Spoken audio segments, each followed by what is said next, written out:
Malas Compañías, por Teletica Radio, con Ignacio Santos y Armando González, generamos conversación. Muy buenos días, gracias por estar una vez más en Malas Compañías. Hoy tenemos una conversación con un costarricense que ha destacado en el extranjero, vive en los Estados Unidos y trabaja en los Estados Unidos, en la capital de ese país, en Washington, como analista de políticas públicas de América Latina en el prestigioso Instituto Cato con sede en Washington. Se trata de Juan Carlos Hidalgo, columnista de La Nación, relacionista internacional por la Universidad Nacional en Heredia, tiene una maestría en comercio internacional en la George Mason University y es un visitante frecuente de diversos medios de comunicación allá en Washington, entre ellos CNN en español, donde lo hemos visto con frecuencia comentar sobre distintos acontecimientos políticos, especialmente de América Latina y también de nuestro país. Buenos días, Juan Carlos, muchas gracias por estar en Malas Compañías. Buenos días, Armando, y muchas gracias por la invitación. Hoy no nos acompaña Ignacio Santos porque sigue de viaje, se va a reincorporar al programa el lunes. Entremos directo en materia, Juan Carlos.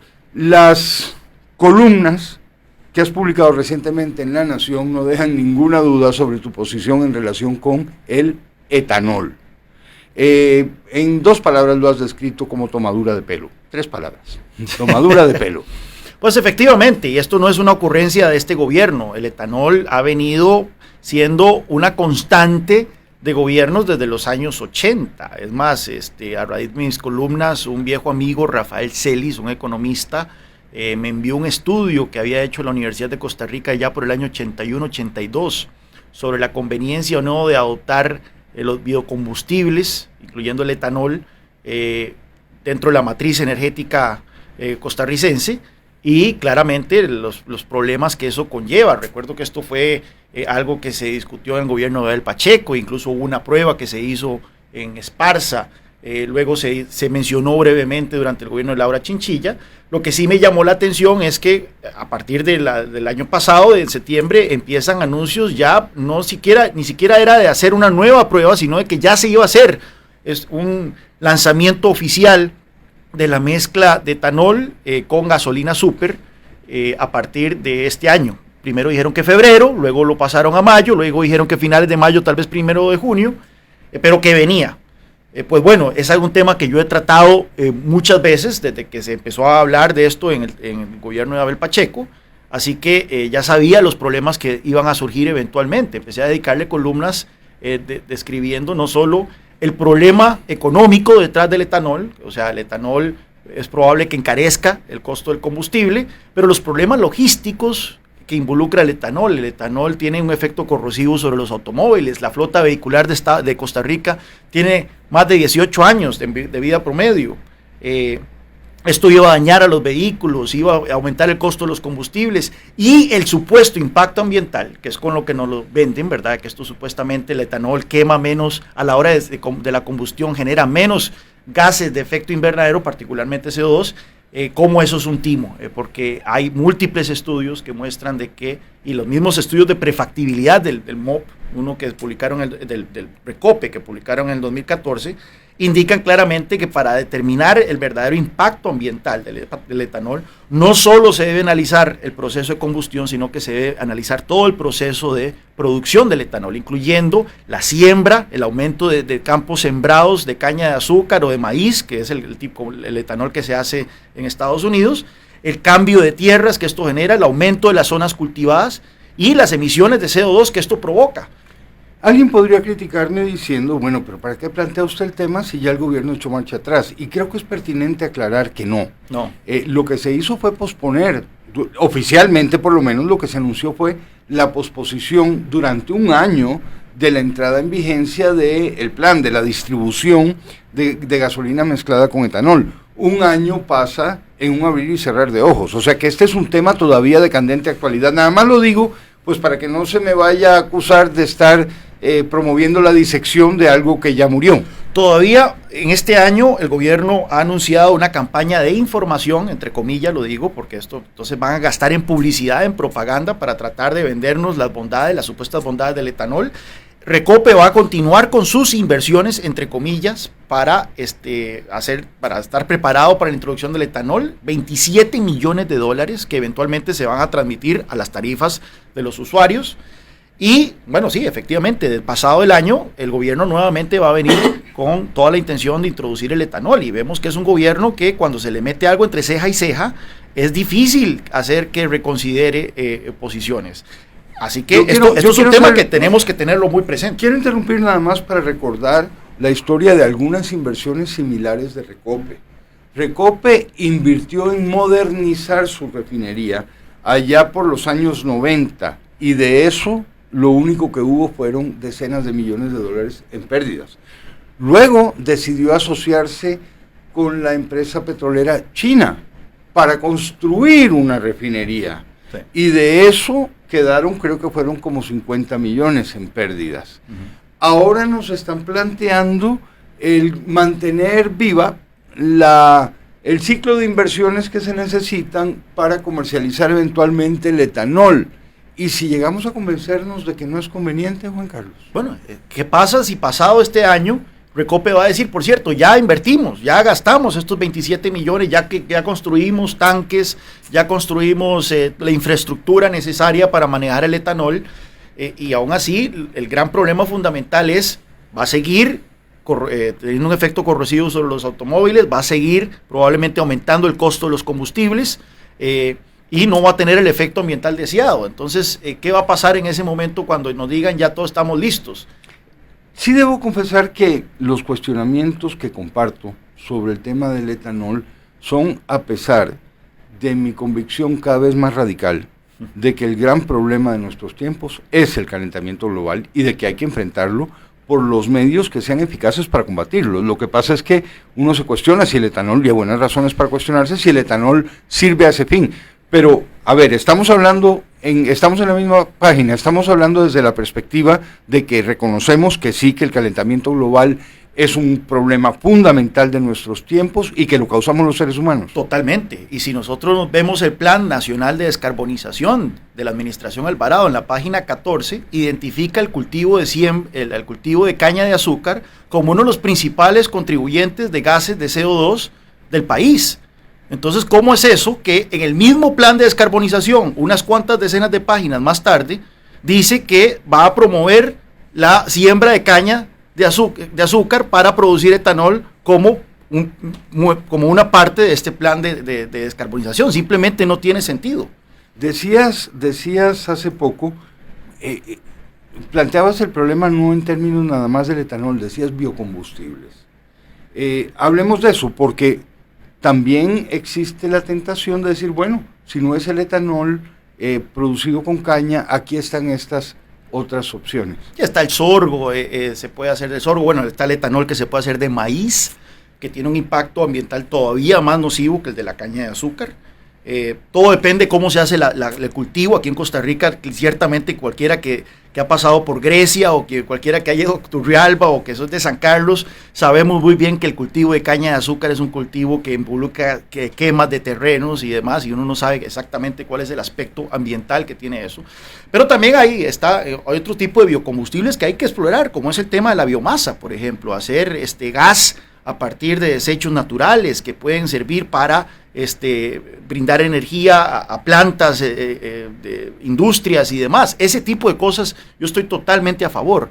Lo que estoy en contra es en particular el uso de biocombustibles para automóviles. El récord ambiental y económico de estos biocombustibles es nefasto, y mucha gente dice, bueno, pero ¿cómo explica usted que en Estados Unidos lo tienen, en Brasil lo tienen? Todo se reduce a lobbies políticos. En Estados Unidos el primer estado que vota en las primarias presidenciales es Iowa, que es el principal productor de maíz, y el etanol es uno de los principales productos de Iowa, y por supuesto entonces hay un sesgo político a favorecer eso. En Brasil los productores de caña de azúcar son poderosísimos, y aquí en Costa Rica no podemos negar que detrás de toda esta cuestión del etanol, que ha sido una constante, no es una cuestión del gobierno de Carlos Alvarado, ha sido una constante política por 30, 40 años, el lobby de la caña de azúcar ha sido muy poderoso y ha sido muy influyente. Pero hay un aspecto de todo esto que no hemos tocado y por eso planteaba yo el tema como biocombustibles en general. No, es de sentido común aprovechar biomasa que de otra manera se desperdiciaría. Claro. En eso estamos totalmente de acuerdo. Así que si hay biomasa que es subproducto de una actividad de cosechas que son útiles en el mercado para otras cosas, pues caramba, aprovechar eso no puede haber objeción. El problema es que los biocombustibles desplazan la producción de alimentos. Totalmente, hay que poner a competir a los estómagos con los tanques de gasolina y entonces aumentar la demanda por terreno sembrado. No solo tenés que tener terreno sembrado para satisfacer la demanda de alimentos, y por ejemplo en Estados Unidos el maíz no solo se usa para las tortillas y demás, sino se usa para el endulzante que usan las gaseosas, se utiliza para un montón de fines industriales y alimenticios. Entonces ya hay una demanda definida para el maíz, por ejemplo, la siembra de maíz, en el caso del etanol hecho a partir de ese cultivo. Y aparte de eso, si usted añade un mandato del etanol, en el caso de Estados Unidos es un 10% y ha habido presiones para aumentarlo un 30%, entonces ya hay un aumento en la demanda de maíz que requiere más área sembrada. Y los estudios demuestran que ese aumento en el área sembrada, cambiar terrenos que eran pastizajes y convertirlos en campos de maíz, la generación de CO2 que involucra eso, termina siendo muchísimo mayor que el ahorro de CO2 que se produce a partir de la combustión del etanol una vez que está mezclado con gasolina. Cuando Estados Unidos, uno de los grandes graneros del mundo, opta por sembrar caña para hacer etanol en lugar de sembrar cosechas que son consumidas por los seres humanos, los precios suben. Sí. Otros países, como ha sido el caso de Brasil, amplían las áreas de cultivo y terminamos tumbando bosque. El efecto es global y es que la gente tiene que entender esto. Mucha gente, a mí me pasaron durante las discusiones, me pasaron varios estudios que decían, mira, no, en Estados Unidos el efecto no ha sido tan fuerte, pero es que no solo hay que ver Estados Unidos, hay que ver el efecto global. Si los productores, por ejemplo, de soja de Estados Unidos dejan de sembrar soja para producir maíz, entonces va a haber una baja en la producción, en la oferta de soja y los productores de Brasil van a entonces tener un incentivo para ampliar su cosecha de soja. Y entonces botan bosques amazónicos y eso ha sido documentado para plantar la soja que los estadounidenses dejaron de cultivar para cultivar maíz. Entonces es un fenómeno en cadena que hay que analizar, está muy bien documentado. Cualquier persona que haga una investigación de media hora y busque simplemente las palabras impacto ambiental del etanol en Google, verá de que hay diversos estudios científicos y la misma Agencia de Protección Ambiental de Estados Unidos envió un informe trienal al Congreso el año pasado, en donde llega a la conclusión no solo los efectos negativos del etanol sobre como emisiones de gases de efecto invernadero, sino también sobre cuencas, sobre terrenos, etcétera. Así que es una cuestión que ha sido muy documentada y por eso no podemos permitir que nos vean la cara aquí en Costa Rica diciéndonos que esto es por el ambiente. Ahora bien, a fin de cuentas, en el fondo de lo que estamos hablando es de energía y estamos partiendo de la admisión de un hecho que me parece incontrovertible: los combustibles fósiles ya no pueden ser. Los combustibles fósiles son un suicidio para la humanidad. Hay que destetarnos del petróleo. ¿Qué oportunidades ves en América Latina y en concreto en Costa Rica para el desarrollo de fuentes limpias de energía? Estamos viendo una caída significativa, dramática en el precio y en el costo de energías, la energía solar, la energía eólica. Son energías que han caído muchísimo en su costo de generación y muy probablemente los avances tecnológicos que se vienen garantizan de que estas energías que hace 20 años no eran competitivas con los combustibles fósiles sean mucho, incluso más baratas. Yo veo un futuro muy particular, sigue siendo un combustible fósil, pero es mucho más limpio que el petróleo en el gas natural. Es más, aquí hay una estadística sorprendente. Si nosotros vemos las emisiones de CO2 de Estados Unidos en los últimos años, están cayendo. a pesar de que se salieron del Acuerdo de París, a pesar de que tienen un presidente que dice que quiere resucitar la industria del carbón. Cosa que no ha logrado. Cosa que no ha logrado porque... ¿Y por qué no lo ha logrado? Porque el gas natural ha venido a reemplazar al carbón como una fuente barata de energía. Y vemos el gas natural genera menos emisiones de CO2 que el carbón o que el petróleo. Es interesante porque si nosotros comparamos las emisiones de Estados Unidos, como por ejemplo Alemania que firme defensor del Acuerdo de París y demás, Alemania más bien las emisiones van para arriba porque cerraron las plantas nucleares, han tenido que depender entonces de la industria del carbono y las emisiones van para arriba. Yo creo que el tema del gas natural, no podemos ser absolutistas tampoco, porque todo tiene un costo. Yo creo que el enfoque que tenemos que tener con el tema del cambio climático es una cuestión de costo-beneficio. ¿Cuánto es el costo máximo que podemos incurrir nosotros partiendo de nuestra realidad? Un país que es responsable del 0,02% de las emisiones globales. Podemos hacer nuestra parte, debemos hacer nuestra parte, pero tampoco con una visión absolutista de hundir a la economía con costos que no son realistas. El gas natural es una opción que deberíamos de explotar en Costa Rica bajo la misma lógica de reducir nuestras emisiones de CO2. Y curiosamente, el Plan Nacional de Descarbonización rechaza de plano el gas natural. Bueno, ya encontramos, Juan Carlos, un punto para estar en desacuerdo. Yo creo que no se trata de hundir a la economía, se trata de estimularla. En realidad, Costa Rica es un país con una producción eléctrica limpia, pero muy cara. Pero muy cara. Hay tecnologías que permitirían abaratar la electricidad que se utiliza en los hogares y también en la producción, que ya son competitivas en el marco de precios que tiene nuestro país. Totalmente de acuerdo. Bueno, ¿cómo no estimular eso? Bueno, incluso porque sí, producimos energía limpia, pero que proviene de represas. Son represas que ya se hicieron, hay que aprovecharlas. Pero se estaba planteando otro proyecto, otra represa en Diquís, y el ICE de pronto dijo, no más, porque también tienen su impacto ambiental. También tienen su aspecto. Y porque hay otras tecnologías que se pueden aplicar. Todo tiene un impacto ambiental. Armando, ¿queremos más carreteras? ¿Queremos más infraestructura en Costa Rica? ¿Queremos pasos a desnivel? ¿Queremos túneles para que los vehículos circulen? ¿Queremos ampliación de la ruta 27? ¿Queremos la ampliación de la ruta Limón? ¿Queremos todo eso? Pues les tengo malas noticias. Todo eso genera grandes cantidades de emisiones de CO2.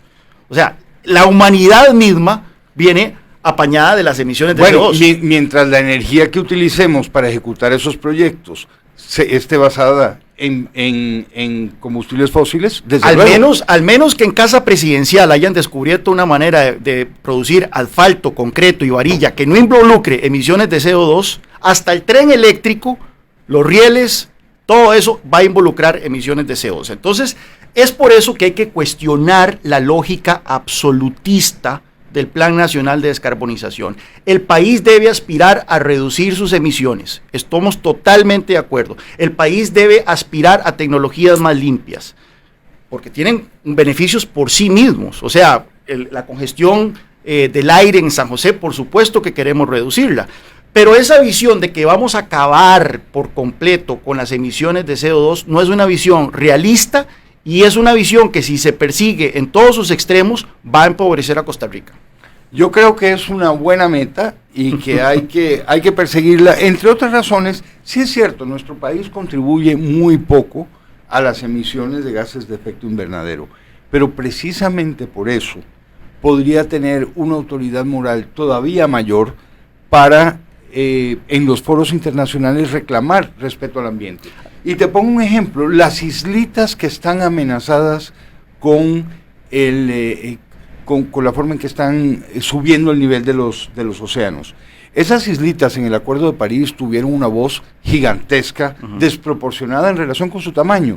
Bueno, tenemos que unirnos a ella. Quizás seamos los países pequeños los que podamos tener un mayor reclamo moral. Y al igual que esas islas están en peligro por la forma en que están subiendo las aguas, nuestro país y Centroamérica está en peligro por su condición ísmica.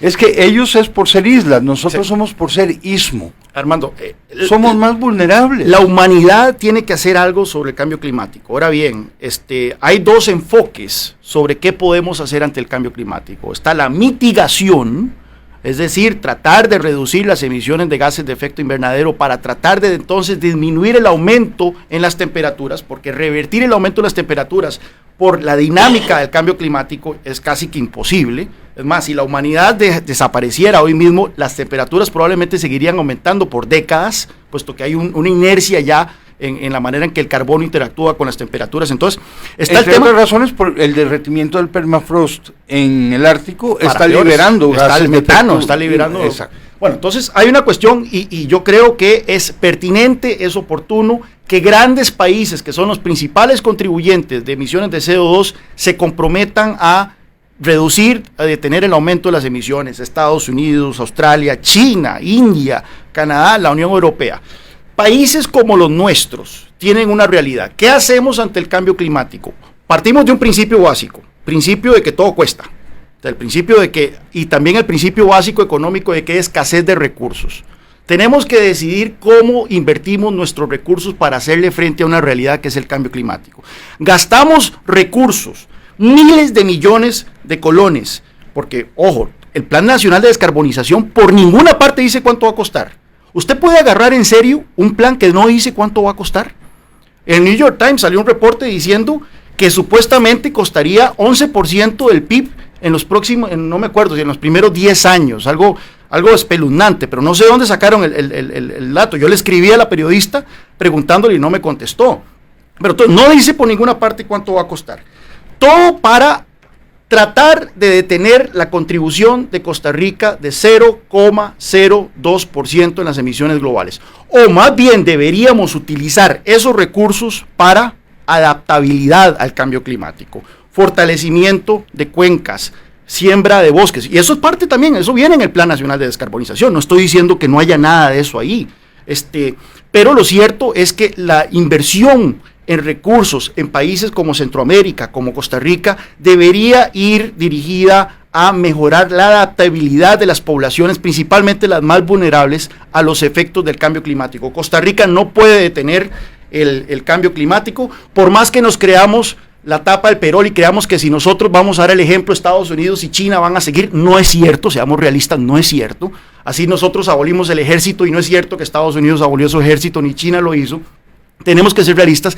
La inversión debe darse en adaptabilidad al cambio climático y que las consecuencias del aumento en las temperaturas, los aumentos en la frecuencia de los huracanes, los efectos del clima sean más moderados sobre la población costarricense. Pero es que la adaptación no basta. Es cierto que ya hay una dinámica difícil de detener. El último informe de los expertos de Naciones Unidas lo señala así. De hecho, se detiene a examinar el tema del permafrost y dice, miren, ya hemos permitido un calentamiento tal que se está derritiendo esa capa de hielo que hay sobre las tierras del Ártico y allá abajo están atrapados gases de efecto invernadero que se están liberando y eso no lo podemos ya detener. Se va a seguir derritiendo el permafrost y se van a seguir liberando esos gases.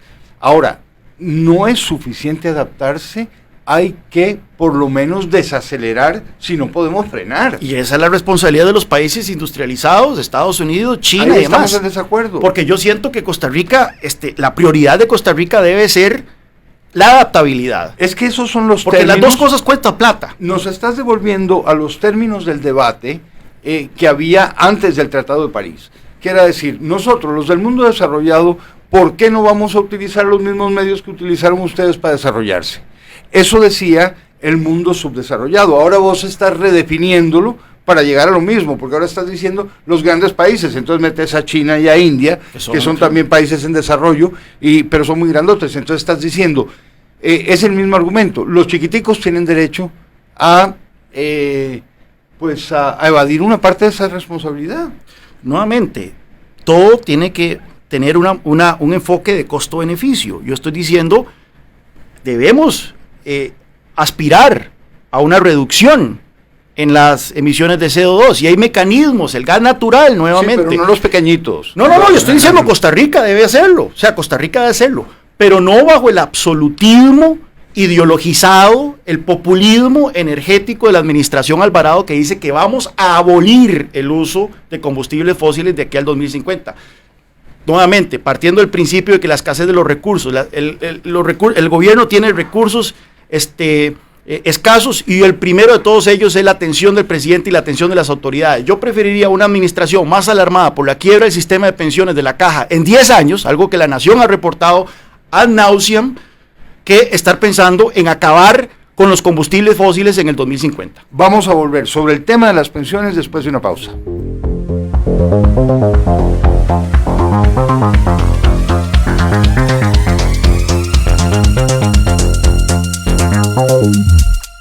¿Qué pasaría si no te preocuparas tanto? Si estuvieras más pura vida, ¿ayudarías a alguien con una dirección?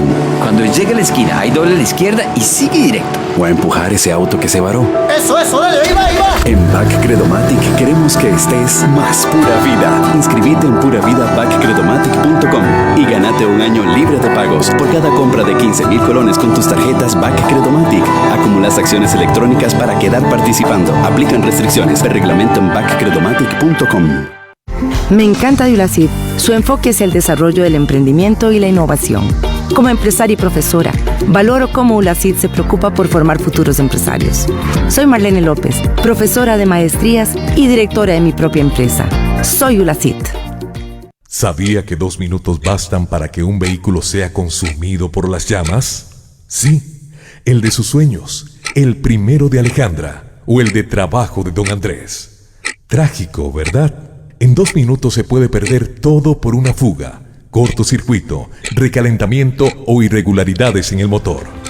Por eso Riteve y las autoridades le recuerdan que la mejor forma de prevenir es dar mantenimiento responsable a su vehículo y tener la revisión técnica vehicular al día. Con el fuego no se juega.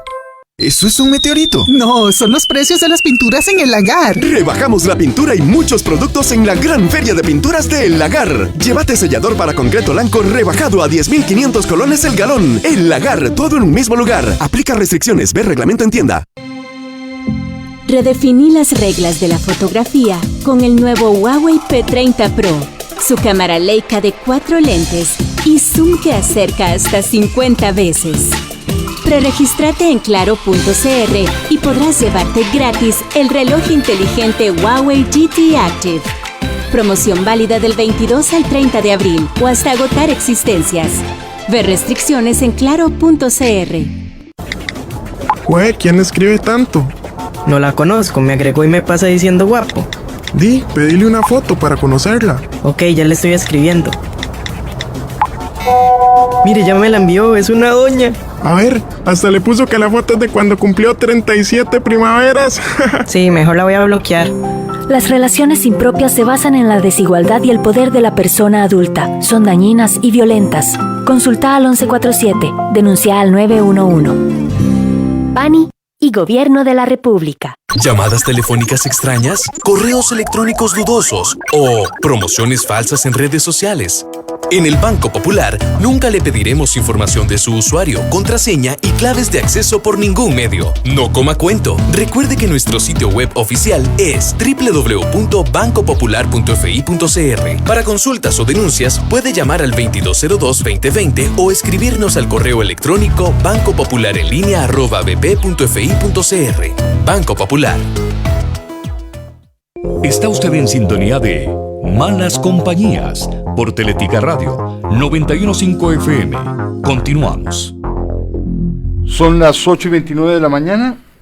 Seguimos con nuestra conversación con Juan Carlos Hidalgo. Habíamos prometido hablar de pensiones. Y para introducir el tema, ayer estuvieron aquí en Malas Compañías doña Marta Costa, Contralora General de la República, y Julissa Sáenz, una funcionaria de fiscalización del sistema de administración financiera de la Contraloría General de la República. Y las dos nos traían noticias realmente alarmantes que ya hemos venido dando en La Nación, como vos mencionabas al final del último segmento, sobre los regímenes de pensiones.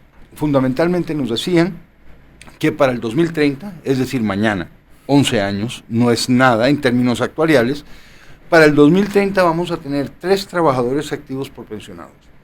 Y los actuarios del IBM han dicho que necesitamos, no sé si 6 o 6,5 por pensionado para mantener el régimen, que por cierto no sé si mantenerlo es en las condiciones actuales porque no son demasiado buenas.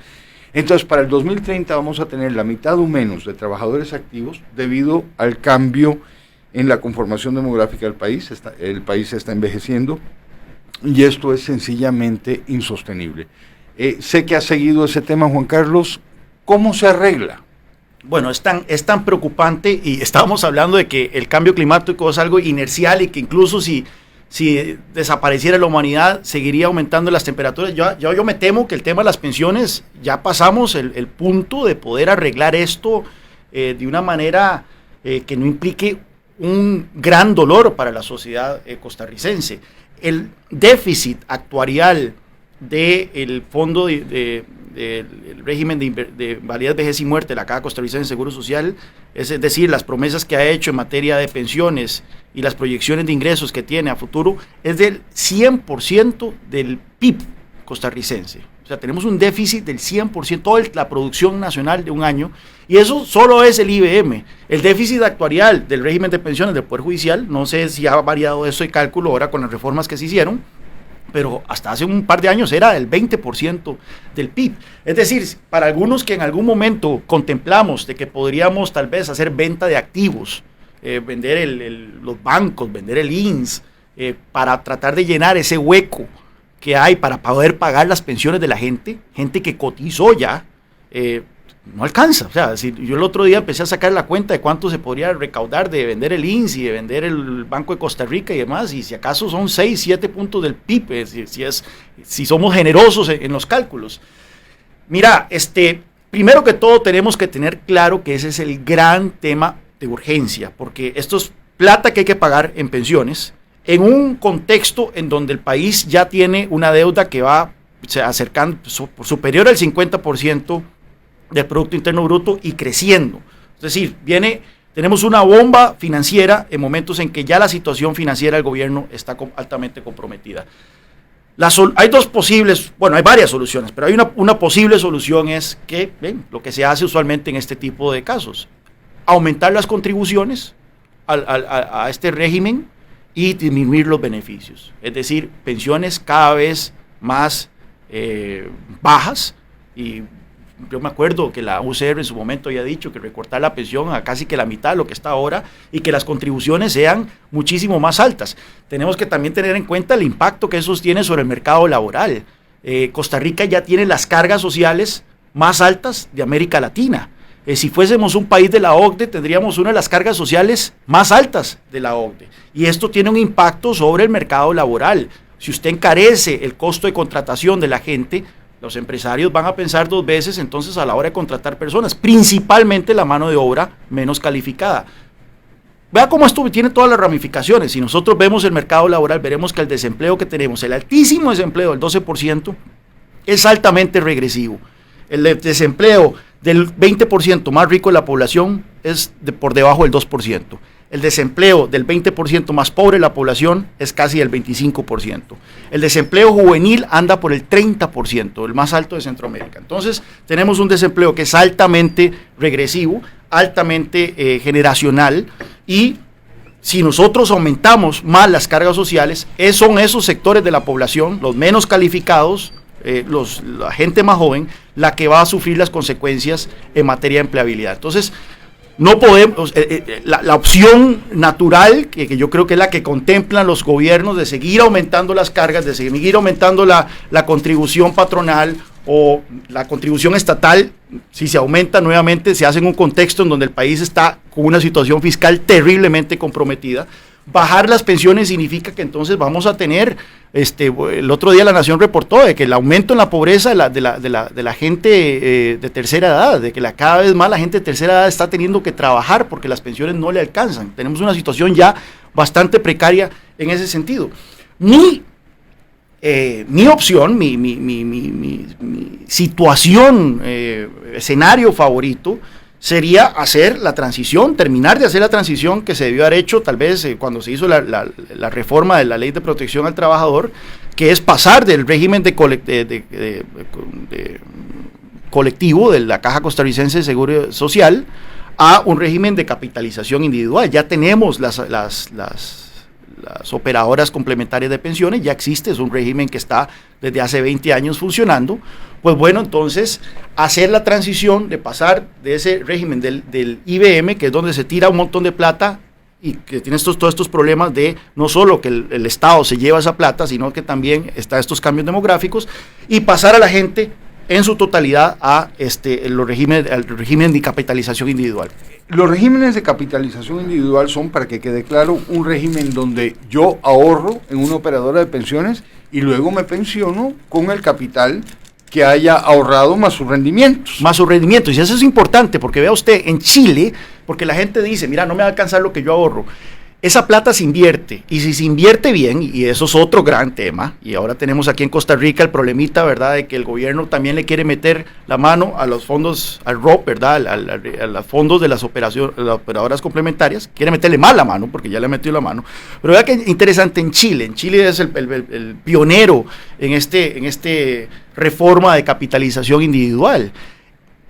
Si bien recuerdo, más del 70% del dinero que termina recibiendo cada trabajador como pensión no es producto de su ahorro, es producto de los rendimientos de ese ahorro. El rendimiento promedio que han tenido las operadoras de pensiones en Chile desde que el régimen se implementó en 1981, en promedio yo creo que está por arriba del 7 u 8% anual en términos reales, que es un rendimiento altísimo. Son fondos que se invierten en infraestructura, son fondos que se invierten en cosas positivas.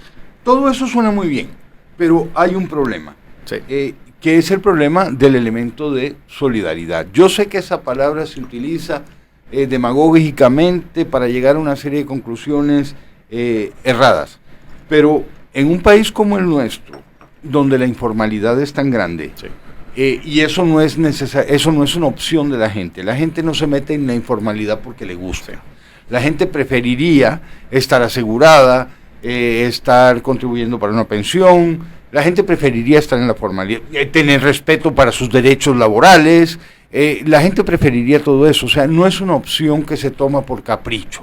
Tenemos una gran cantidad de la población en la informalidad, esa gente no va a tener acceso, sí, a un régimen de capitalización, sí, individual, y como sociedad tampoco podemos dejarlos morir de hambre en la vejez. Casi que 40% de la fuerza laboral se encuentra en el sector informal y tiene toda la razón, y es por esto que estas reformas tienen que hacerse en varios frentes. Pues, a José Piñera lo trajimos hace 2 años, lo tuvieron ustedes en La Nación haciéndole una entrevista para diálogos, y él dice, bueno, el sistema de pensiones de Chile es un Mercedes-Benz.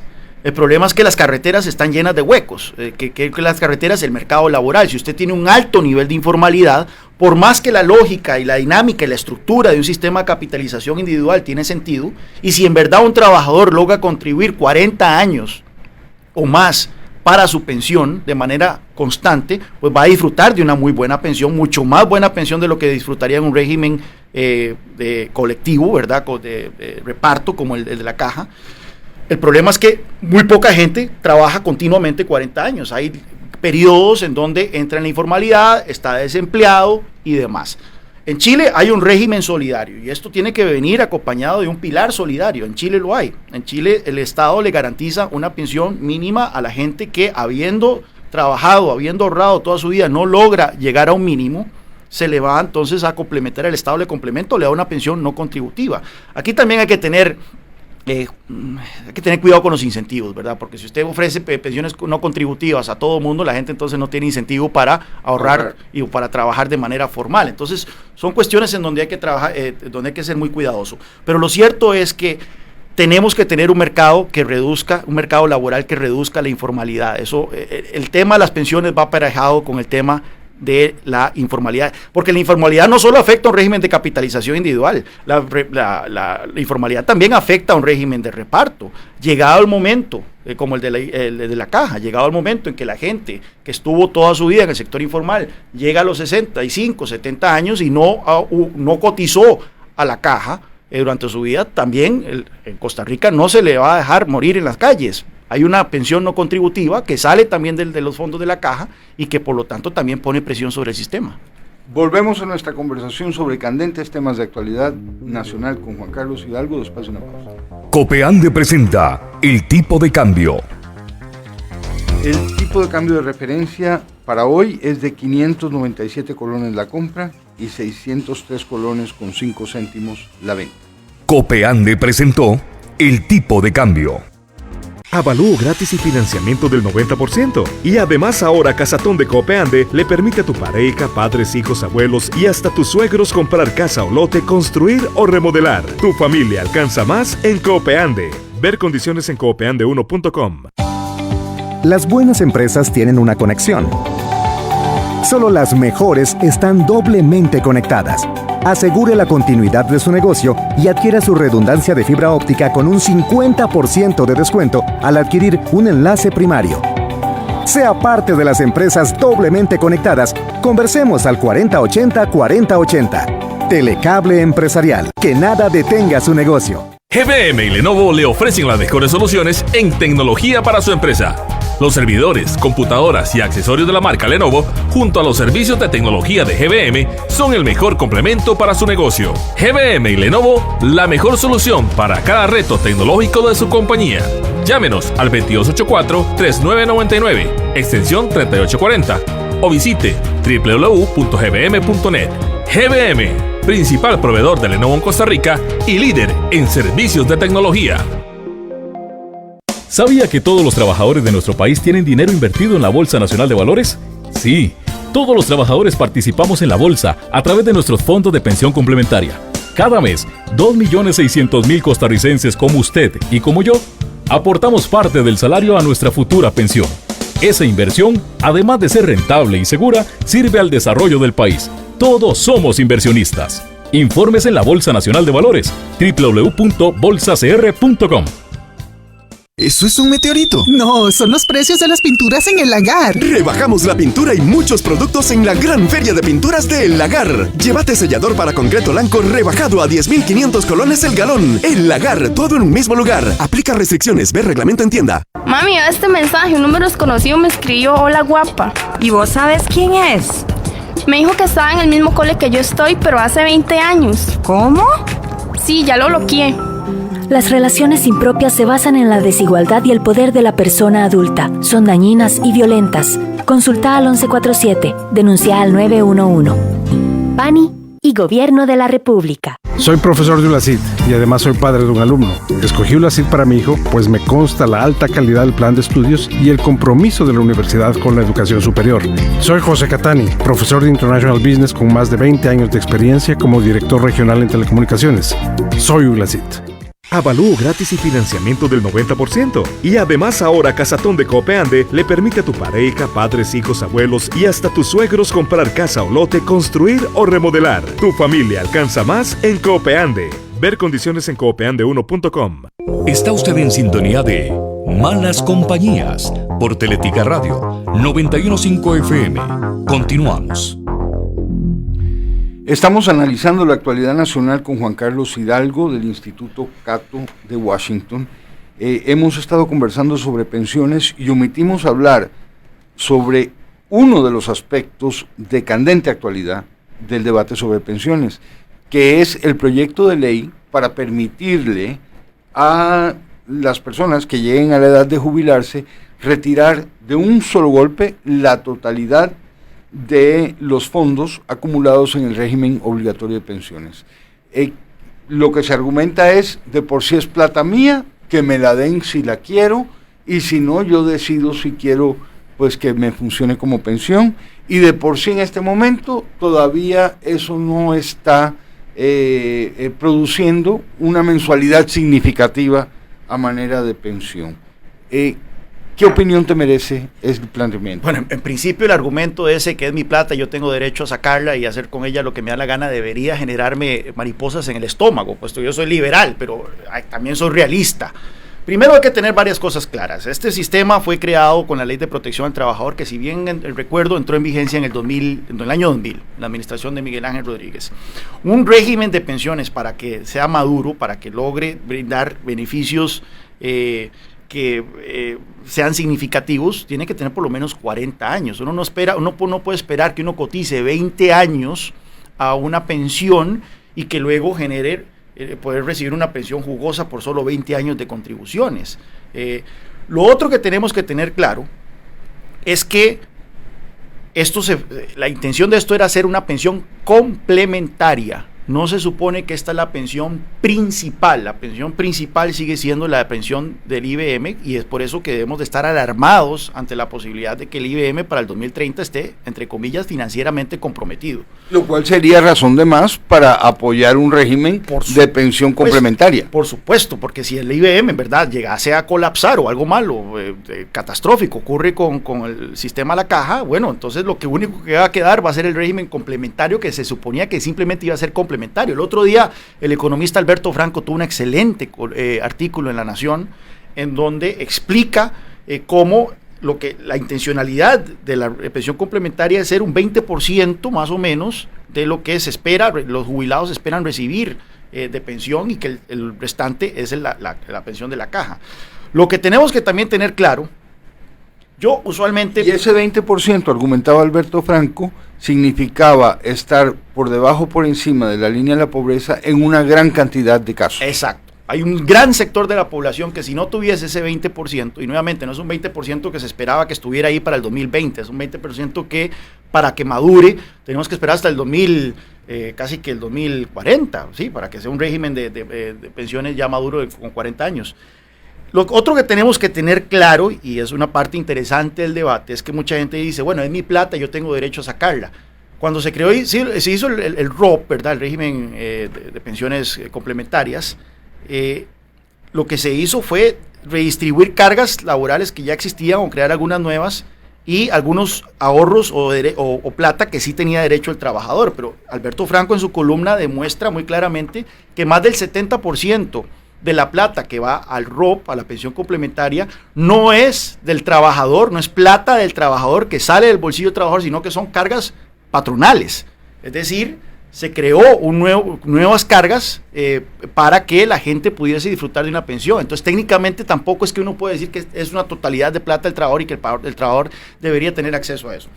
Pero el punto final es que yo no tendría ningún problema en que un chavalo o una chavala con 40 años y que tenga un ahorro, digamos que en Costa Rica tuviésemos una ley que obligue a la gente a ahorrar, a los padres de alguien a ahorrar desde que nace una persona, y que esa persona pueda tener a los 40 años acceso a ese. Yo no tengo ningún problema en que en verdad puedan sacar toda su plata y gastársela en yates, en casinos, en lo que sea.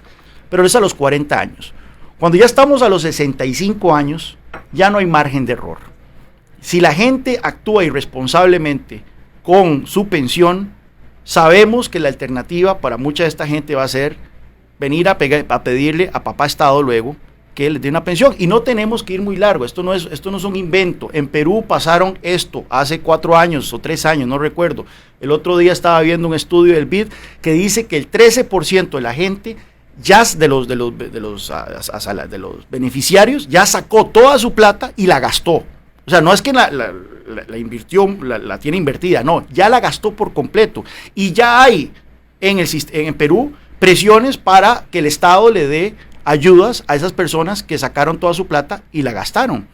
Entonces, no hay político, y yo no he conocido político allá afuera, que ante la perspectiva de una persona de 70 años sin pensión va a negarle una pensión. O sea, nuevamente ahí todo el tema de la solidaridad y lo demás, no importa qué tan irresponsable haya sido esa persona. Así que es una cuestión también, desde un punto de vista liberal como el mío, es una cuestión de que yo no quiero financiar la responsabilidad de otros.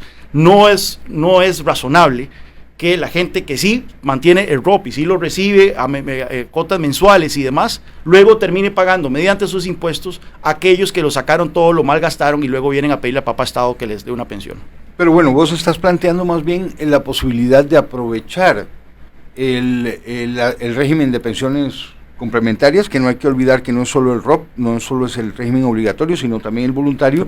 Más bien estás planteando la posibilidad de aprovecharlo para hacer un giro hacia los regímenes de capitalización individual, conservando siempre un mecanismo de solidaridad que impida esa miseria en la vejez. Entonces, la idea sería que de ahora en adelante todos los trabajadores que ingresen a la fuerza laboral vayan directamente al régimen de capitalización. Así es como se hacen estas transiciones. Se hizo en Chile, se hizo en Perú, se hizo en El Salvador, se ha hecho en México. Todo el régimen de capitalización existe en muchos países allá en el mundo. Los nuevos van directo al régimen de capitalización. Los que ya están, se les da la opción. ¿Ustedes quieren seguir en el régimen de la caja o se pasan al régimen de capitalización? El Estado hace un cálculo de cuánto es que estos trabajadores han contribuido a lo largo de su vida laboral y le reconoce ese dinero cuando se transita al régimen de capitalización individual. Y aquellos trabajadores que ya están cerca de pensionarse se quedan en el sistema de reparto de la caja y el Estado les garantiza que esa pensión se les va a pagar. Habrá que ver de dónde sale la plata. Y también habrá que ver de dónde sale la plata para pagar la transición de aquellos que se quieren ir a la capitalización individual. No es que todo hay que pagarlo de entrada, no es que el gobierno de repente tiene que sacar cantidades industriales de dinero para ir a depositarlo a las operadoras de pensiones, porque esto es gente que se va a pensionar, entonces es una carga que se puede distribuir en el tiempo. Pero la cuestión es que entonces sí, los trabajadores que ya estén en el sistema tengan la opción de decir, mira, me la quiero jugar con el sistema de reparto, o quiero que se me reconozca esto y me voy a ir a un sistema de capitalización. Eventualmente vamos a llegar a un punto entonces en donde la totalidad o casi la totalidad de los empleados, de los trabajadores en Costa Rica están en el sistema de capitalización. Una reforma previa que hay que hacer antes de eso es universalizar el IBM, que no haya regímenes especiales de pensiones. Hay un proyecto del diputado Pedro Muñoz en ese sentido, que no haya un régimen de pensiones del Poder Judicial y todo. Nuevamente, desfasarlos, que los nuevos empleados del Poder Judicial, los nuevos del Magisterio y todos los demás, en lugar de tener su régimen especial, vayan al IBM y luego pasamos todos al régimen de invalidez, vejez y muerte. Es una reforma estructural. ¿Qué puedo decir? No tengo las palabras para describir la magnitud del esfuerzo político y económico y fiscal que se requiere hacer una transición de estas. Y nuevamente, por eso llego otra vez al tema, es sobre ese tipo de temas donde deberíamos tener a los gobiernos y a las autoridades concentradas y no en ver cómo descarbonizamos la economía para el 2050. Punto en el que no estamos de acuerdo, pero vamos a volver para conversar con Juan Carlos Hidalgo sobre reactivación económica.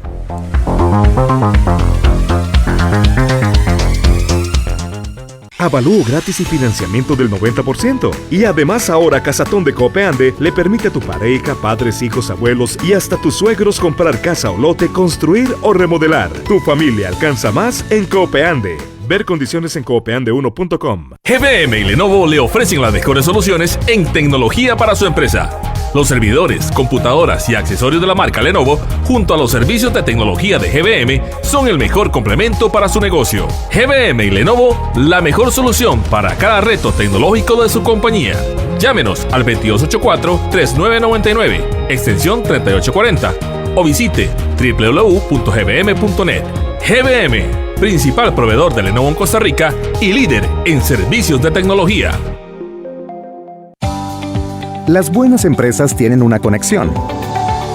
Solo las mejores están doblemente conectadas. Asegure la continuidad de su negocio y adquiera su redundancia de fibra óptica con un 50% de descuento al adquirir un enlace primario.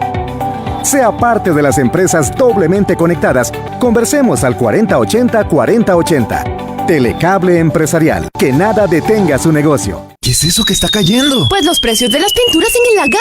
Rebajamos la pintura y muchos productos en la gran feria de pinturas de El Lagar. Llévate pintura Magnum Sur rebajada a 12,950 colones el galón. El Lagar, todo en un mismo lugar. Aplica restricciones, ve reglamento en tienda. Avalúo gratis y financiamiento del 90%. Y además ahora Casatón de Copeande le permite a tu pareja, padres, hijos, abuelos y hasta tus suegros comprar casa o lote, construir o remodelar. Tu familia alcanza más en Copeande.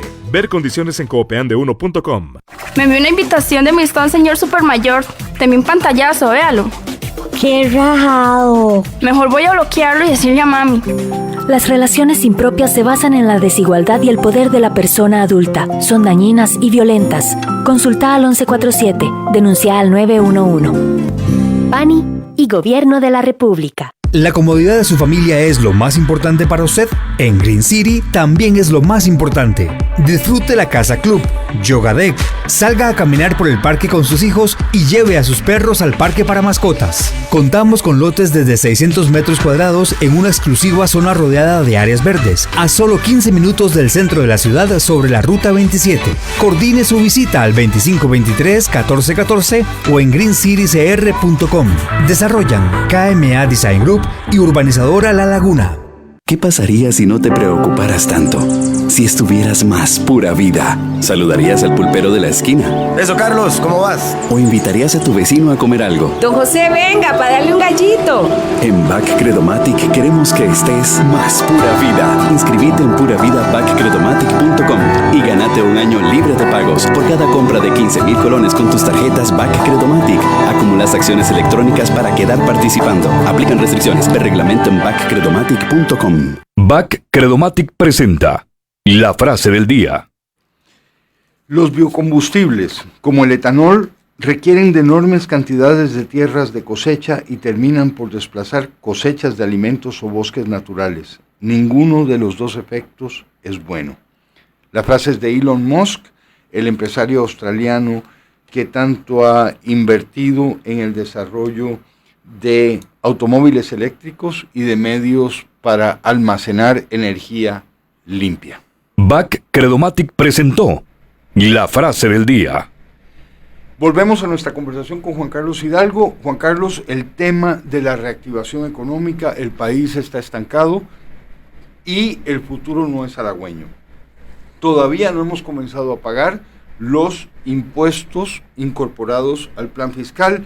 En aras de la transparencia, tengo que decir, un plan fiscal que apoyé y apoyo.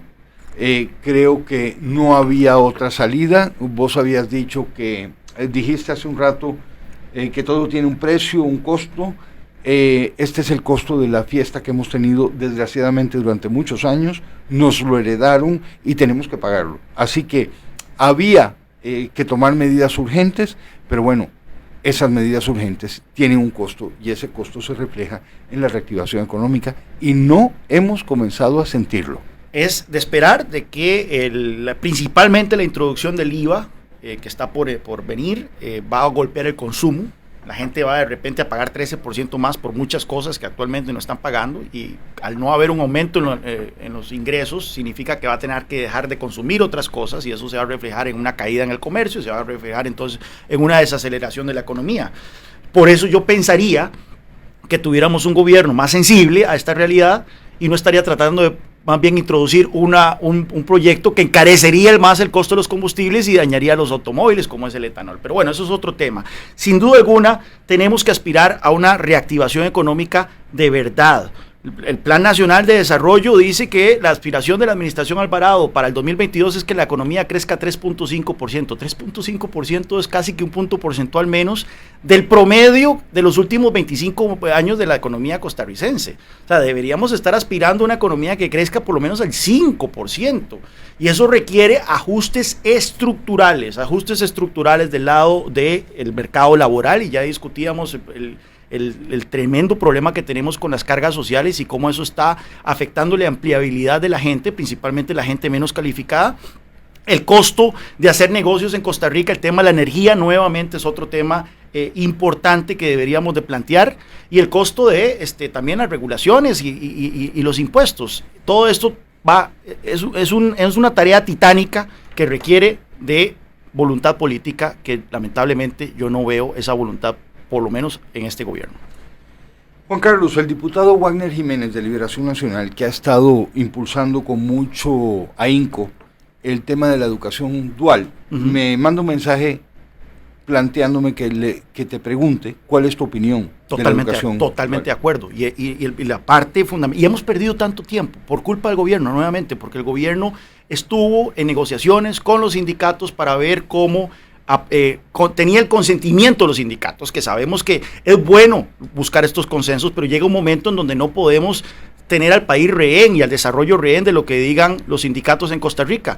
El gobierno pretendía introducir una relación contractual entre los estudiantes y las empresas, y eso hubiese matado por completo la naturaleza de la educación dual. Por dicha, el gobierno ha desistido de esa idea, pero ahora el proyecto está frenado en el plenario por las mociones del diputado José María Villalta, pero ojalá que eso salga pronto. No debemos de pensar que la educación dual por sí solo va a tener un efecto virtuoso, se requieren muchas otras reformas estructurales. Esto es una pequeñita, pero tenemos que ver el elefante en el cuarto, las cargas sociales altísimas en un país donde el 60% de la mano de obra no es calificada. Nosotros muchas veces nos creemos Suiza, y creemos de que el desempleo se va a reducir trayendo empresas tecnológicas de punta. Les tengo malas noticias, tenemos que pensar también en generar empleos poco calificados para ese 60% de la población que no tiene estudios universitarios o estudios especializados. Y pensar mucho en la educación técnica, también, en la cual la educación dual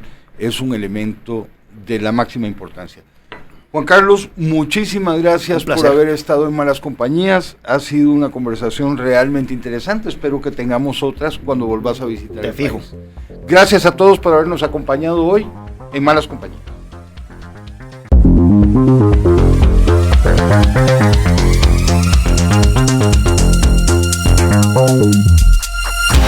Malas Compañías, por Teletica Radio, con Ignacio Santos y Armando González. Generamos conversación. En Green City nos importa la naturaleza y las personas. El bienestar de los niños y sus mascotas son parte del diario vivir. Comparta con los vecinos, diviértase junto a sus hijos en el parque recreativo, el playground, la cancha multiusos o en alguna de las piscinas. Viva en una exclusiva zona sobre Ruta 27, a la altura de San Rafael de Alajuela. Le ofrecemos